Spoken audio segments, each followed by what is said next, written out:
Hello friends, मैं doctor Ketan Shah Ahmedabad Gujarat से।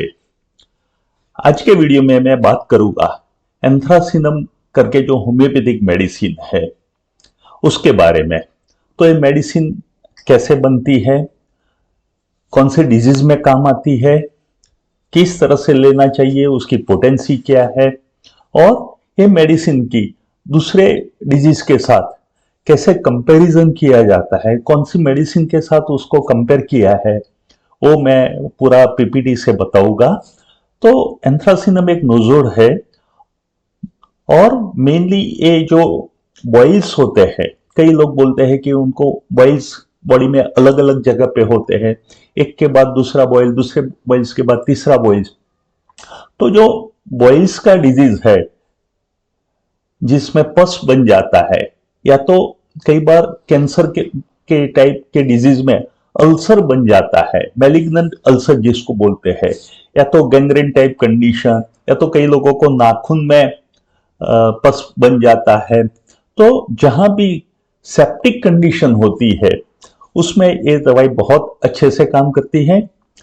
अब मैं उसका डिटेल में पीपीटी के थ्रू ये मेडिसिन मैं डिस्क्राइब करने जा रहा हूं। प्लीज, शिप के स्प्लीन में से ये दवाई बनती है एंथ्रासिनम। नोजोड क्या है? नोजोड मतलब कहीं पर से, नॉर्मल टिश्यू नहीं, लेकिन जो डिजीज टिश्यू होते हैं उसमें से मटेरियल लेके अगर दवाई बन, होम्योपैथिक दवाई बनी हो, उसको नोजोड्स बोलते हैं। तो ये जस्ट आपके रेफरेंस के लिए कि होम्योपैथी में कौन कौन से नोजोड है, तो बेसिलिनम है, कार्सिनोसिन है, लाइसिन है, मेडोरिनम है, ये सारे नोजोड्स के नाम है जो आपके रेफरेंस के लिए है। एंथ्रासिनम मैंने बोला ही उस तरह से, ये मैलिग्नेंट और सेप्टिक इन्फ्लामेशन, जो कनेक्टिव टिश्यू, सेल्यूलर टिश्यू में पस हो जाता है, उसके लिए बहुत अच्छी दवाई है। Carbuncle, malignant ulcer, boil and boil like eruption. तो कार्बंकल्स क्या है वो मैं डिटेल में बताता हूं आपको। तो कार्बंकल्स कई बार आपने, एक बॉइल सी है लेकिन बड़ा बॉइल, जिसको एक मुंह नहीं ज्यादा मुंह होते हैं, और एक बैक्टीरियल इन्फेक्शन है, और ज्यादातर पीछे नेप ऑफ द नेक में आपको देखा जाता है कार्बंकल्स। तो मैं उसका फोटो भी आपको दिखा रहा हूं। स्किन बॉइल है ये देखा आपने पीछे नेप ऑफ द नेक में कार्बंकल्स है। तो यूजुअली बॉइल में क्या है, एक ओपनिंग होता है, लेकिन इसमें आप देख सकते हो कि एक से ज्यादा ओपनिंग्स कार्बंकल्स में होता है। ये जब कार्बंकल्स ओपन हो जाता है तो उसमें से इस तरह का पस ड्रेन आउट होता है। तो अंथ्रासिनम दूसरे कौन से डिजीज में काम आती है? तो एक्ने में। और अंथ्रासिनम का एक बहुत इंपॉर्टेंट सिम्टम्स ये है कि टेरिबल बर्निंग, अगर बॉइल हुआ हो, एक्ने हुआ हो, अल्सर हुआ हो, कोई भी डिजीज हुआ हो, लेकिन उसमें बर्निंग बहुत इंपॉर्टेंट है कि बर्निंग ज्यादा होता है पेशेंट्स को उस तरह से। इवन गैंग्रेनिक कंडीशन में भी बर्निंग बहुत होता है। अगर कोई अल्सर हुआ हो और अल्सर में से या कहीं से भी ब्लीडिंग होता है, हेमरेज होता है, तो एंथ्रासिनम का हेमरेज कैसा होता है? तो ब्लैक हेमरेज होता है, ठीक होता है। ब्लैक हेमरेज, जो खून होता है वो ब्लैक होता है, ठीक होता है, टार लाइक, उस तरह से वो कहीं से भी हेमरेज हो उसमें आप एंथ्रासिनम सोच सकते हैं।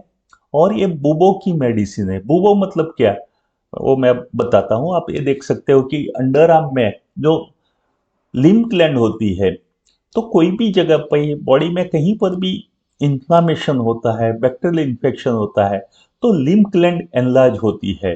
तो यहाँ आप देख सकते हो कि अंडर आर्म में जो है वो लिम्फ ग्लैंड एनलार्ज हुई हुई है, उसको बुबो बोलते हैं।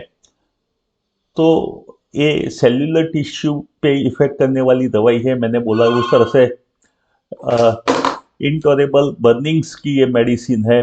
और बर्निंग के साथ बहुत प्रोस्ट्रेशन होता है, ग्रेट प्रोस्ट्रेशन, मतलब बर्निंग होता है और इरप्शन के साथ बहुत वीकनेस रहती है। ये एंथ्रासिनम का सिम्टम्स है। एंड कई बार इंसेक्ट स्टिंग से प्रॉब्लम होता है, मतलब कोई इंसेक्ट काटता है, उसमें भी एथ्रासिनम काम करती है। और अगर कोई फॉल स्मेलिंग आपने इनहेल कर दिया, गैस वगैरह, उसमें भी ये काम करता है। गैंग्रेन और उसके सारे जो सिक्रेशन होते हैं वो फाउल स्मेलिंग सिक्रेशन होते हैं। तो उसको कंपेयर किस करेंगे, तो पहली मेडिसिन है आर्सेनिकल। आर्सेनिकल भी गैंग्रीन की बहुत अच्छी मेडिसिन है और उसमें बर्निंग भी बहुत है। तो आर्सेनिक का बर्निंग कैसा होता है? आर्सेनिक का बर्निंग ऐसा होता है कि बेटर बाय वार्म, अगर जलन होती है वहां अगर आप गर्म पानी से वो करोगे, उस पर डालोगे तो पेशेंट को बहुत अच्छा लगेगा। उसकी प्यास कैसी होती है, तो छोटा छोटा पानी की प्यास बार बार पेशेंट पीता है। और गैंग्रीन की भी बहुत अच्छी दवाई है। आप देख सकते हो दूसरी दवाई कार्बोवेज। कार्बोवेज यूजुअली हम गैस के लिए यूज होता है, लेकिन इसकी स्किन क्या होती है? ब्लू होती है, मॉइस्ट स्किन होती है, ड्राई नहीं होती है, मॉइस्ट स्किन होती है। बेड सोर की अच्छी मेडिसिन है। और ओल्ड एज में जो गैंग्रेन होता है, जो पैर से शुरू होता है, उसमें कार्बोवेज बहुत अच्छे से यूज होने वाली दवाई है। उसके डिस्चार्ज जो होते हैं वो बहुत ऑफेंसिव डिस्चार्ज होते हैं और कार्बोवेज में वीकनेस भी बहुत होती है। ये लास्ट स्टेज में दी जाने वाली दवाई है। उसको, एक पेशेंट को फैनिंग चाहिए, मतलब हवा चाहिए उसको, तो बहुत उसको पंखा तेज रख के सोएगा। ये तो एक कार्बोवेज है। ऐसी ही दूसरी दवाई है लेकेसिस। लेकिन हम अभी बात कर रहे हैं हेपोजेनम। ये भी एक नोजोड है जो मैलिग्नेंट और एप्सिस वगैरह में काम करता है। एक्जिमा में यूज होने वाली ये दवाई है। क्रोटोलस, ये जो स्नेक में से बनने वाली दवाई है। और क्रोटोलस होरिडेस में क्या होता है? बॉइल्स होते हैं, कार्बंकल्स होते हैं और मेनली राइट साइड की बॉडी पे अफेक्ट होता है। ये भी बहुत अच्छी हेमरेज की मेडिसिन है। लेकिन ये एक डार्क हेमरेज होता है बॉडी में से कहीं से भी, और उसमें जैसे एंथ्रासिनम में भी डार्क लेकिन थिक हेमरेज होता है। यहाँ डार्क फ्लूइड टाइप हेमरेज होता है क्रोटोलस में।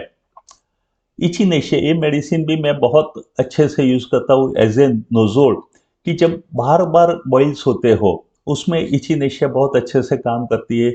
मेलिग्नेंसी के लास्ट स्टेज में किसी को बहुत पेन हो तो पेन को ईज करने के लिए ये दवाई यूज करते हैं।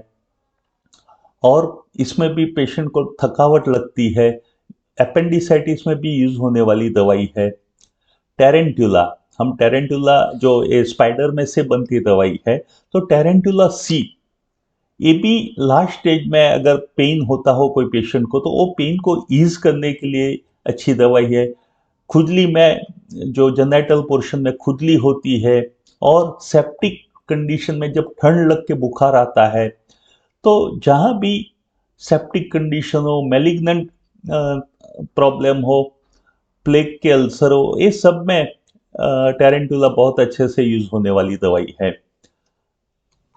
तो मैं आशा करता हूं कि आपको ये जो एंथ्रासिनम नोजोल के बारे में मैंने बात की वो काफ़ी यूजफुल होगा। अगर आपको मेरा वीडियो पसंद आया हो तो प्लीज़ लाइक दीजिए, तो मुझे और मोटिवेशन मिलेगा। और मैं आपको बता रहा हूँ कि अब मैं 1 लाख सब्सक्राइबर के बहुत नज़दीक पहुँच चुका हूँ।